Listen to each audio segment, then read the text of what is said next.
Hello and welcome to Wings IAS. जैसे कि आप सब लोग जानते हैं कि जेकेएएस 2023 की 75 पोस्ट नोटिफाई हो चुकी हैं। आज से फॉर्म फिलिंग की पहली डेट है। तो दोस्तों साथ ही साथ हम आपको बता भी चुके हैं कि we are happy to announce our collaboration with Shunya IAS.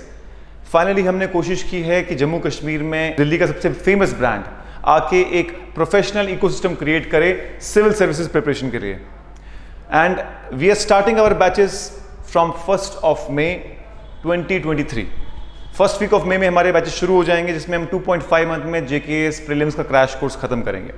आज मैं आया हूं आपसे सिलेबस डिस्कस करने के लिए। सिलेबस दरअसल मैक्सिमम लोगों को पता तो है, बट उसका जो एक्सप्लेनेशन है, उसकी जो एक्सपेंशन है, जो लाइंस लिखी हुई है सिलेबस में, उसको एक्सपैंड करके कैसे समझें कि उसमें क्या क्या आता है। It's subject to interpretation. और काफ़ी बारी ये मुश्किल होती है कि किन सोर्सेज से पढ़ें, कहाँ से ख़त्म करें, करंट अफेयर कितना करना है, 6 महीने का करना है, साल का करना है, क्या करना है। तो यही आज हम डिस्कस करेंगे। तो जो लोग पहली बारी एग्जाम दे रहे हैं, जिनको कुछ नहीं पता एग्जाम के बारे में, तो let me tell you, JKPSC CCE कहते हैं, कंबाइंड कॉम्पिटिटिव एग्जाम, इसका जो ऑफिशियल नाम है। जेकेएएस तो अब एक नॉर्मल वर्नाकुलर में फेमस हो गया, जेकेएएस या फिर केएएस जिसको हम एग्जाम बोलते हैं। उसका एक्चुअल नेम है जेकेपीएससी कंबाइंड कॉम्पिटिटिव एग्जाम। जैसे कि यूपीएससी में आईएएस का एक्चुअली जो ऑफिशियल नेम है that is civil services exam, UPSC CSC, civil service exam. तो Jammu Kashmir public service commission ने जो एडमिनिस्ट्रेटिव सर्विसेज, पुलिस सर्विसेज और अकाउंट सर्विसेज के लिए एग्जाम कंडक्ट करवाना होता है, उसका नाम होता है कंबाइंड कॉम्पिटिटिव एग्जाम। सो इसके बारे में हम बात करेंगे।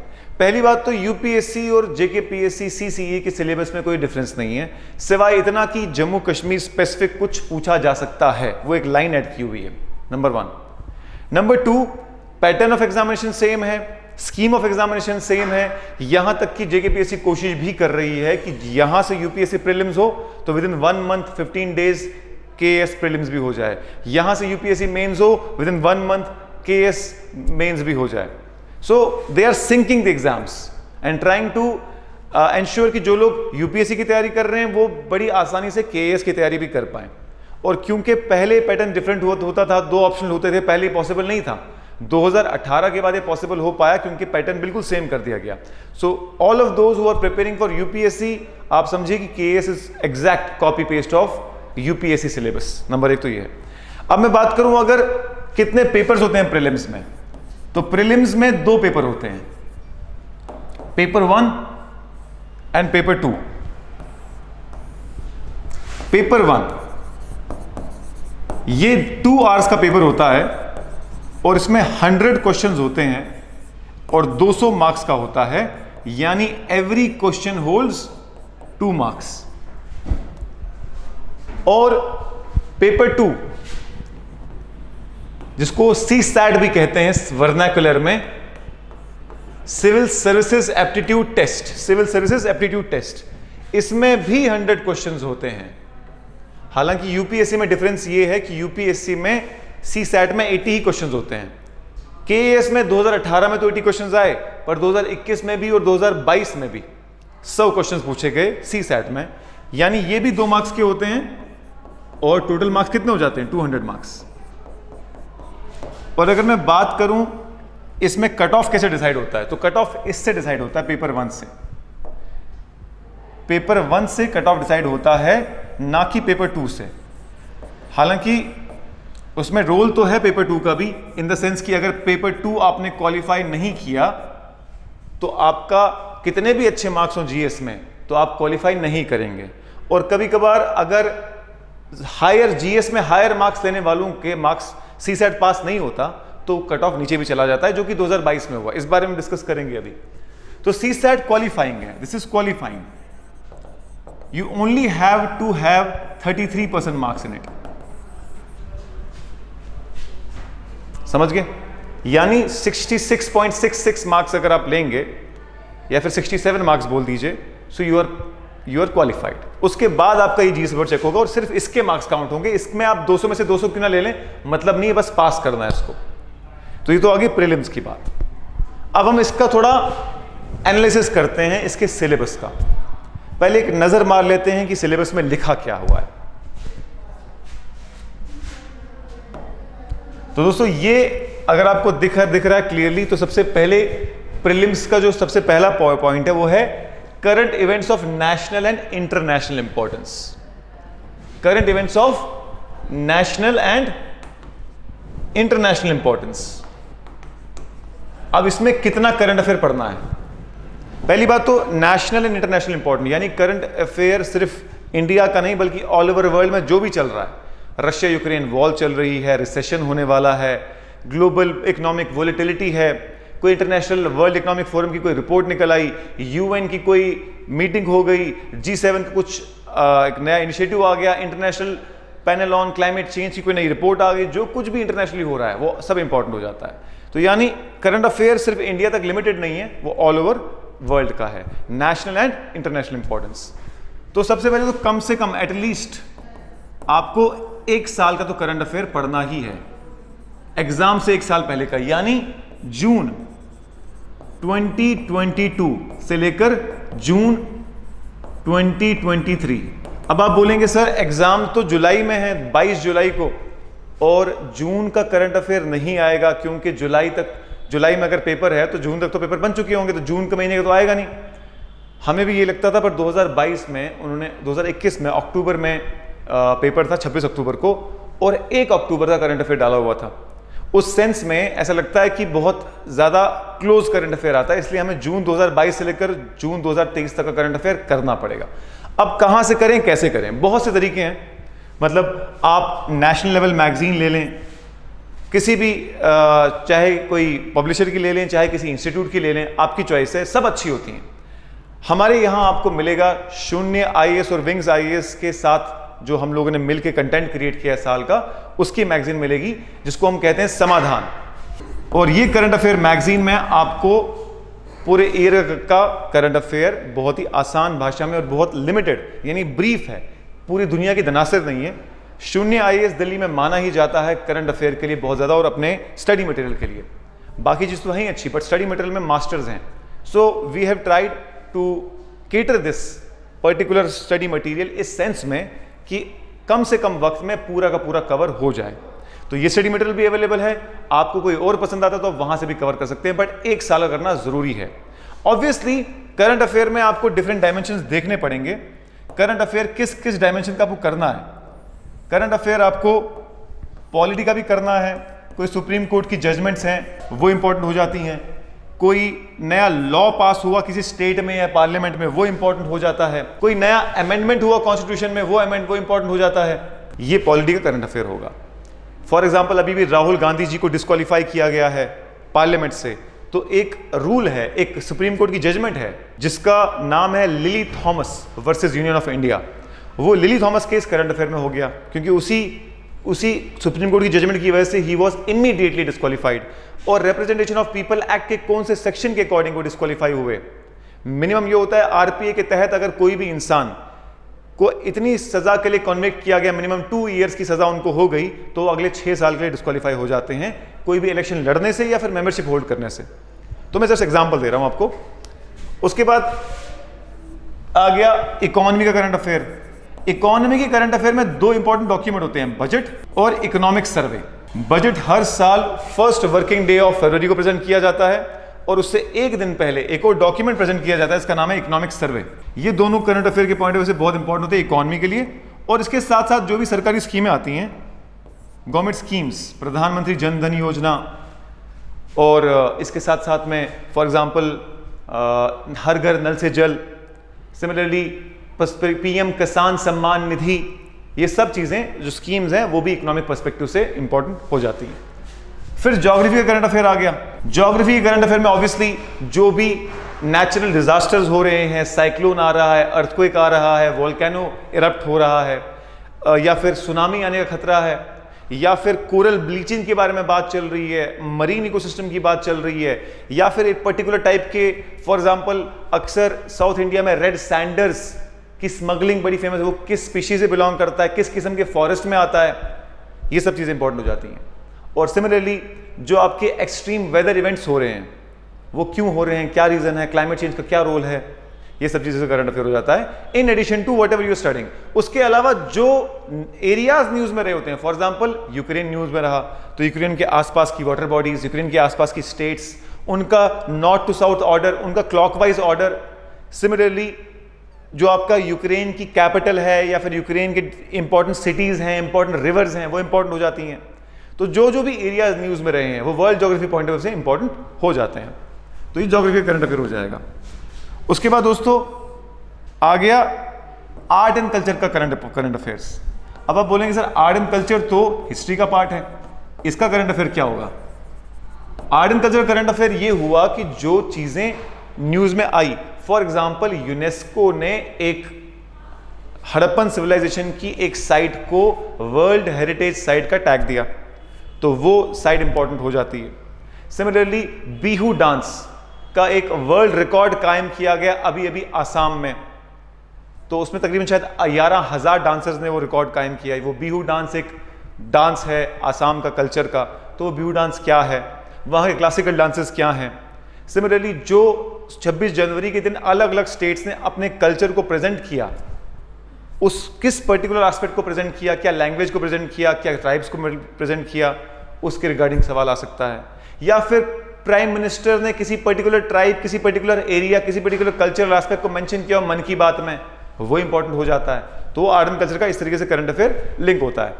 सिमिलरली अगर मैं हिस्ट्री की बात करूं, मॉडर्न हिस्ट्री की, तो जिन इवेंट्स को 100 ईयर्स हो चुके हों, फॉर एग्जाम्पल 1923 में क्या क्या important events in modern history में हुए, उनको साल हो गया। जिन इवेंट्स को 150 साल हो गए, जिन इवेंट्स को 200 साल हो गए, उन इवेंट्स के ऊपर सवाल बनने का पॉसिबिलिटी होती है। ठीक है जी। उसके साथ साथ में एनवायरमेंट तो करंट अफेयर ही करंट अफेयर भरा हुआ है। तो अगर मैं एनवायरमेंट की बात करूं, एनवायरमेंट में कौन सी थ्रेटेंड स्पीशी है, कौन सा इकोसिस्टम में प्रॉब्लम आ रही है। ब्राजील में फॉरेस्ट फायर हुए, ऑस्ट्रेलिया में फॉरेस्ट फायर हुए, कोआला बियर की मतलब वल्नरेबिलिटी बहुत बढ़ गई। सिमिलरली कोरल ब्लीचिंग हो रही है। ऑल दीज थिंग्स जो न्यूज़ में रहे हैं, एयर क्वालिटी मॉनिटरिंग इंडेक्स वगैरह, national air quality standard, air quality index, उसके बाद उनकी ऐप कौन सी है, क्या वर्स्ट होता है, क्या मॉडरेट होता है, क्या नॉर्मल होता है, all these things. So environment pollution, air pollution, water pollution, coral bleaching, क्या बोलते हैं आपका algae bloom, algal blooms, eutrophication, ये सब चीज़ें न्यूज़ में रहती रहती हैं। अभी जैसे फॉर एग्जांपल रामसर साइट 75 हो गई हैं। अच्छा, चीता को लाया गया, कहाँ से लाया गया? नमीबिया से और साउथ अफ्रीका से। टाइगर को ट्रांसलोकेट किया जा रहा है कंबोडिया में। तो ये सब चीज़ें इंपॉर्टेंट हो जाती हैं। कौन किसने कहा? अभी अभी पीएम बंडीपुर नेशनल पार्क में गए, वहाँ कौन कौन सी स्पीशी इंपॉर्टेंट है, क्या वो टाइगर रिजर्व है, क्या वो एलिफेंट रिजर्व है, उसमें उस नेशनल पार्क में कौन सी रिवर बहती है, कहाँ पर लोकेटेड है, ये सब चीज़ें इंपॉर्टेंट हो जाती हैं। So this is how you have to cover the current affair. तो आपके लिए आसान करने के लिए we are launching study material. आज हमारी ऐप पे आपको अवेलेबल हो जाएगा, कल इनफैक्ट कल सुबह तक। डिस्क्रिप्शन में लिंक है, उस पर क्लिक कर सकते हैं, प्री ऑर्डर कर सकते हैं। विद इन 7 वर्किंग डेज में आप तक स्टडी मटेरियल डिलीवर भी हो जाएगा और ऑनलाइन कोर्स हमारा 1 मई से लॉन्च हो रहा है। तो ये तो आ गई करंट अफेयर की बात। डिस्कशन करने में इसमें तो कोई अंत नहीं डिस्कशन का, लेकिन क्या है कि ऐसा आपको एक वीडियो में समझाना मुश्किल है। हम कोशिश करेंगे कुछ क्लासेस करने की करंट अफेयर पे ऑनलाइन यूट्यूब पे भी, और हमारे कोर्स में तो खैर है ही, सेपरेट कोर्स भी लॉन्च होगा करंट अफेयर का। उसमें से भी आपके लिए आसानी काफ़ी होगी। बड़े ही नॉमिनल कॉस्ट में वो कोर्स होगा, कंसिडरिंग कि दिल्ली की फैकल्टी यहाँ आके पढ़ा रही है। We have kept the prices very nominal. अब आते हैं सेकेंड पॉइंट पे। नेक्स्ट पॉइंट है history, history of India and Indian national movement. History of India and Indian national movement.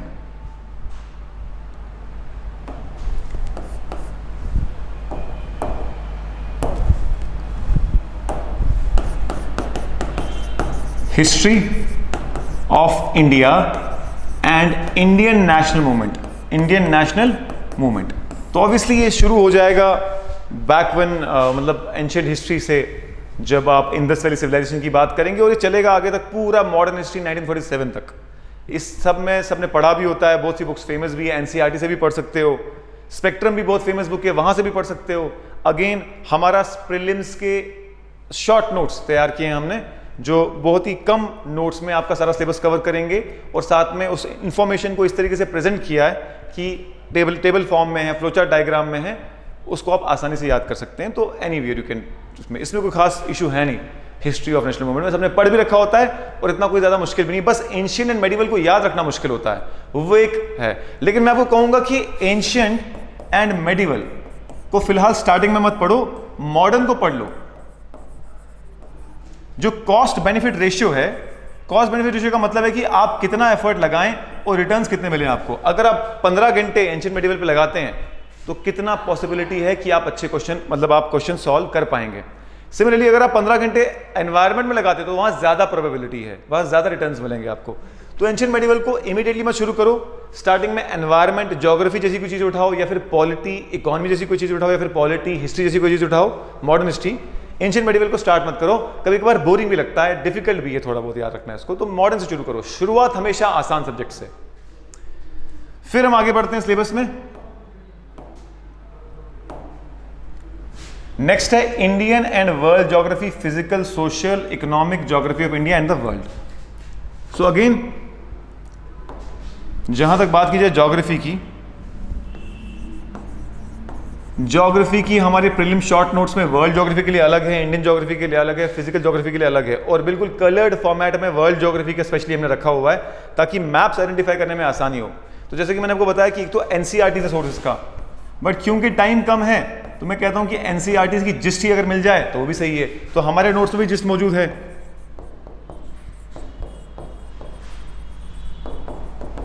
इसमें जिस्ट मौजूद है, जो सबसे इंपॉर्टेंट टॉपिक्स है, करंट अफेयर अपडेटेड है, सारा का सारा 2023 के एग्जाम के हिसाब से अपडेटेड है। तो उस हिसाब से हमने टॉपिक्स भी वो कवर किए हैं जिनके आने की ज्यादा प्रोबेबिलिटी है। तो जनरली क्या होगा, एनसीईआरटी से आप पढ़ेंगे, उससे तो एनसीईआरटी से पढ़ने से बेस्ट तो कुछ भी नहीं है, लेकिन करंट अफेयर आपको साथ में अपडेट करना पड़ता है, सर्च करना पड़ता है 10 सोर्सेज से, तो टाइम कंज्यूमिंग प्रोसेस है। तो टाइम कंज्यूमिंग बचाने के लिए आपके लिए वो नोट्स तैयार रखे हुए हैं, वहां से भी पढ़ सकते हो, या फिर अगर आपको किसी और इंस्टीट्यूट में पसंद है वो भी पढ़ सकते हो, ऐसा कोई वो प्रॉब्लम नहीं है। ठीक है जी। इसके अलावा अगर आपको एक किताब और मैं रिकमेंड करूं, अगर आपको एनसीईआरटी से पढ़ना ही है खुद ही, तो जीसी लियोंग भी एक अच्छी किताब है, लेकिन ये सब का जिस्ट हमने यहां तैयार कर रखा है। तो जो मैंने तो आपने करनी है वो हमने कर रखी है, उसको सिर्फ वहां से उठाइए और रिवाइज करिए और पढ़िए। और हमारा ऑनलाइन कोर्स और हमारे नोट्स इस तरीके से इंटरलिंक्ड है कि अगर दोनों आप एक साथ करेंगे तो आपका मैक्सिमम सिलेबस कम से कम टाइम में खत्म हो जाएगा, and your chances for getting through the prelims will even increase. फिर आगे आपका नेक्स्ट देखते हैं सिलेबस में क्या है। Indian polity and governance, constitution, political system, Panchayati Raj, public policy, rights, issues etcetera. अब देखो पॉलिटी के लिए तो खैर लक्ष्मीकांत सबने नाम सुना ही होगा।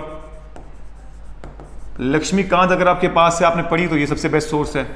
अगेन हमने भी इसकी जिस्ट बनाई हुई है, लेकिन मैक्सिमम लोगों ने लक्ष्मीकांत पढ़ी ली होती है, सो this is one of the good options.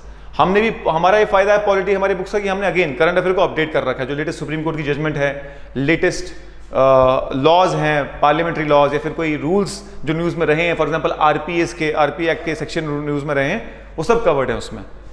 तो otherwise Laxmikanth is good enough for polity, उसको डॉट टू डॉट फॉलो करो। लेकिन इनमें से इंपॉर्टेंट चैप्टर कौन से हैं? सबसे पहले पार्ट 1 ऑफ द कॉन्स्टिट्यूशन जो आएगा आर्टिकल 1 से लेकर 4 तक।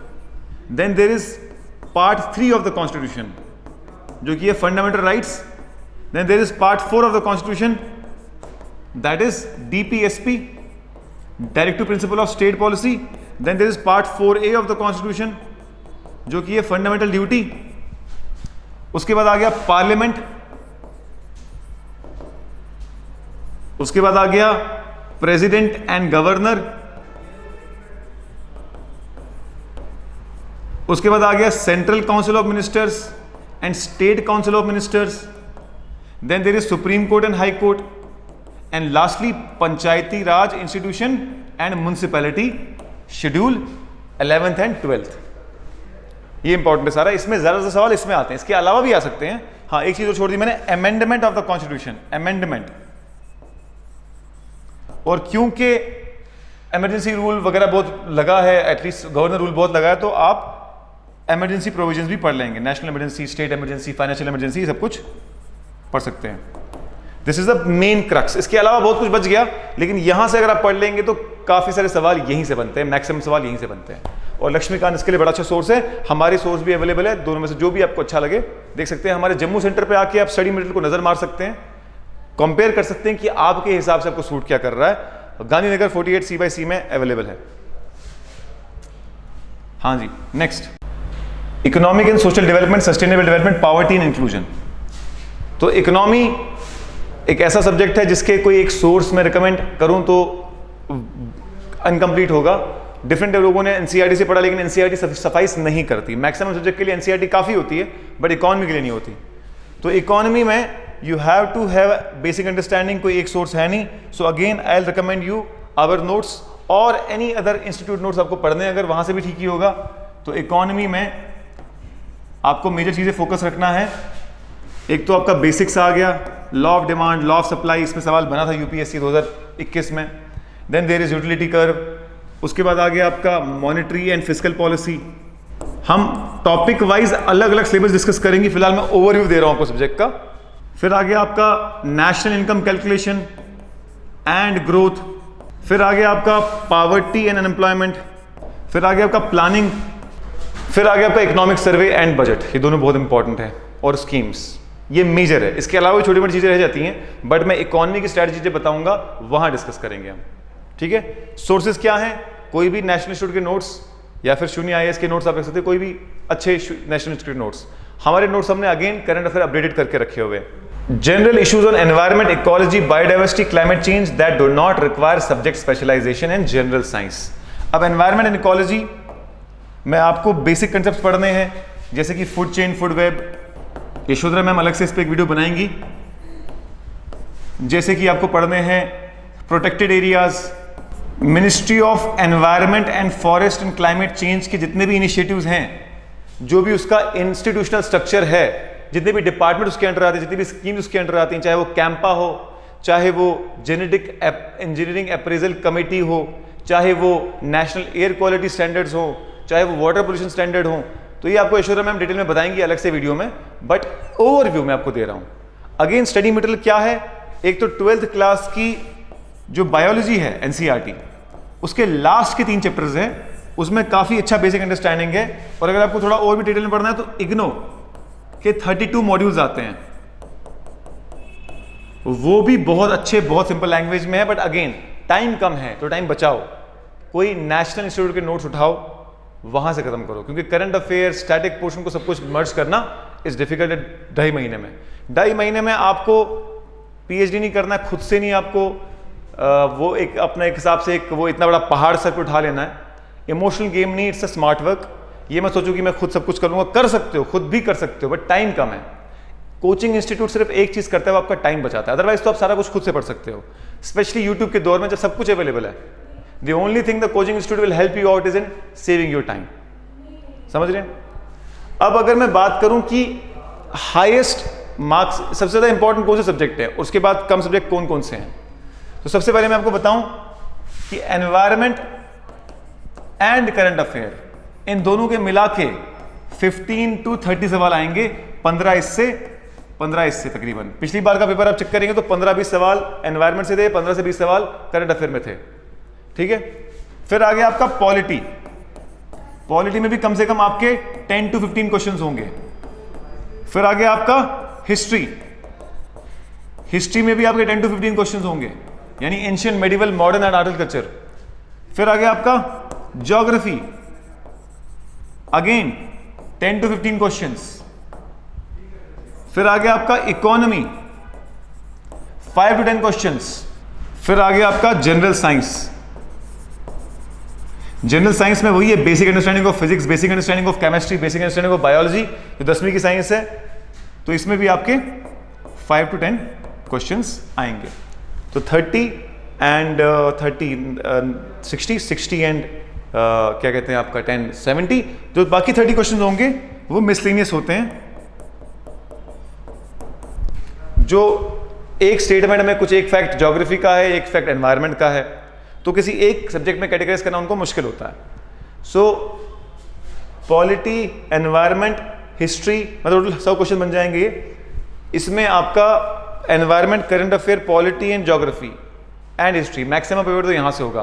फिर बच गया इकोनॉमी, फिर बच गया मिसलेनियस, फिर बच गया बेसिक साइंस। तो इसलिए प्रायोरिटाइज करो, एनवायरमेंट एंड ज्योग्राफी को पहले शुरू कर सकते हो, या फिर पॉलिटी और हिस्ट्री को पहले शुरू कर सकते हो। इन टॉपिक्स को पहले खत्म करो क्योंकि ज्यादा इंपॉर्टेंट है, और रिवीजन बहुत इंपॉर्टेंट है। जहां सिलेबस खत्म करना है वहां रिवीजन भी हर संडे करनी है। तो सिलेबस तो खत्म करना ही है आपको, साथ में आपको 2 चीजें और करनी है। नंबर 1, हर संडे एक तो आपको रिवीजन करनी है, और एक आपको टेस्ट लिखने हैं, टेस्ट सीरीज ज्वाइन करनी है आपको कोई भी। अगेन चाहे नेशनल करो चाहे स्टेट लेवल करो, बट सब्जेक्ट वाइज करना। जब आपने ज्योग्राफी खत्म किया तो ज्योग्राफी का 50% सिलेबस खत्म किया, तो 50% सिलेबस का एमसीक्यू भी साथ में खत्म करो। आपने एनवायरनमेंट का खत्म किया 50% सिलेबस, तो उसका एमसीक्यू भी साथ में खत्म करो। और टेस्ट सीरीज और टेस्ट की प्रैक्टिस करने में 2 डिफरेंस हैं। Number 1, test series time bound manner में पूरे एग्जामिनेशन कंडीशन को रेप्लिकेट करने का उसका मकसद होता है, और ये आपका जो आपका डेली एमसीक्यू प्रैक्टिस है उसका मकसद आपकी कंसेप्ट क्लैरिटी होता है। तो डेली एमसीक्यूज भी करो 10-20 हर दिन, और आपका वीकली टेस्ट भी करो। और एग्जाम में बैठने से पहले कम से कम 20 to 30 आपने 100 क्वेश्चन वाले टेस्ट किए होने चाहिए, इसमें कोई 2 राहें नहीं है। ये एब्सोल्यूटली इंपॉर्टेंट है, इसको आप मिस नहीं कर सकते किसी भी सेंस में। उसके बाद आ गया सीसैट।